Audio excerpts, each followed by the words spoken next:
शुभम भवतु.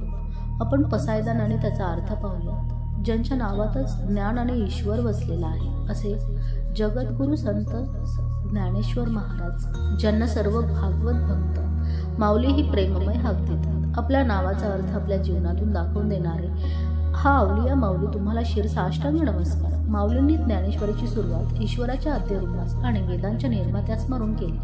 ओम नमोजी अध्याय वेद प्रतिपाद्याय जय जय श्री सवेद्या. तसेच ज्ञानेश्वरीच्या शेवटच्या ओवी 1794 ते 1802 18व्या अध्यायाचे समापन पसायदान या अनंत साधारण प्रार्थनेने केले आहे.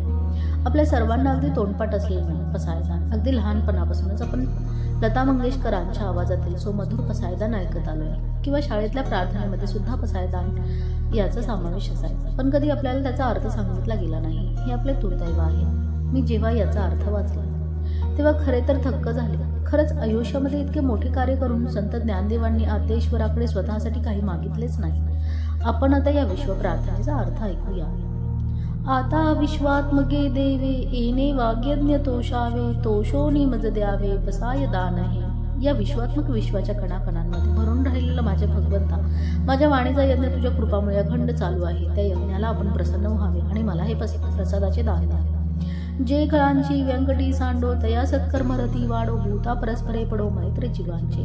मग एक माझी मागणी, या जगामध्ये जे काही वाईट प्रवृत्तीचे लोक आहेत त्यांच्यातल्या त्या वाईट प्रवृत्तीचा नाश कर. कारण कुठलाही मनुष्य हा कधीच वाईट नसतो, त्याचे गुण वाईट असू शकतात. तू फक्त तेच काढून टाक आणि दुष्प्रवृत्ती काढून टाकल्यावर त्यांच्या सत्कर्मांमध्ये वाढ कर. हे जर केलेस तर नक्कीच या पृथ्वी तलावरील सर्व जीव प्रेममय होऊन जातील. भगवंताकडे मागणे मागताना माऊलींना आपल्या वाईट म्हणवल्या जाणाऱ्या मुलांची जास्त काळजी वाटते.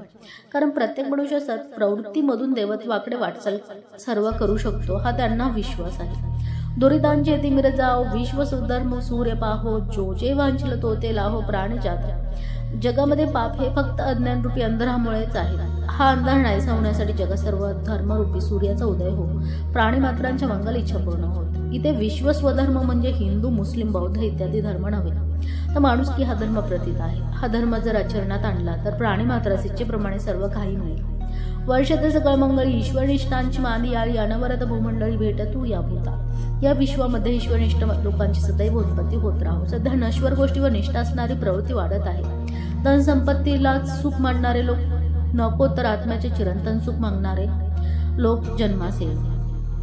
चला कल्पतरूंचे आरव, चेतना चिंतामणीचे गाव, बोलते जे अर्णव पियुषाचे. ईश्वरनिष्ठ लोक म्हणजे संत हे कल्पतरूंचे उद्यान आहे. चेतनारूपी चिंतामणी रूपी गाव आहेत. त्यांची वाणी म्हणजे जणू अमृताचे समुद्रच आहेत. कल्पतरू किंवा चिंतामणी म्हणजे जे मन इच्छेल त्याची पूर्तता करणारी गोष्ट. जर ईश्वरनिष्ठ लोकांशी संग ठेवला तर आपल्याला काहीच कमी पडणार नाही, असा या ओवीचा मतितार्थ आहे. माऊलींच्या काव्यामध्ये उपमात्मक दृष्टांत सदैव खूप सुंदर असतात. संतांना इतकी सूचक उपमा देऊन त्यांच्या कार्याचा अभिव्यक्त गौरवच केला आहे. चंद्रमयी जे अलांछन, मार्तंड जे तापहीन, ते सर्वाही सदा सज्जन सोयरे होय. जो मनुष्य चरित्रावर कोणताही डाग नसलेला चंद्र आहे, अंधारामध्ये सुद्धा दुसऱ्याला साथ देणारा आणि रागीट स्वभावाचा नसणारा ज्ञानरूपी प्रकाशाचा सूर्य आहे, त्याला सदैव सज्जन लोकांचा संग मिळतो व त्याचे सोयरेही अगदी त्याच्यासारखेच होतात. किंबहुना सर्व सुखी पूर्ण होऊनी तेही लोकी, बजिजो आदी पुरकी अखंडित.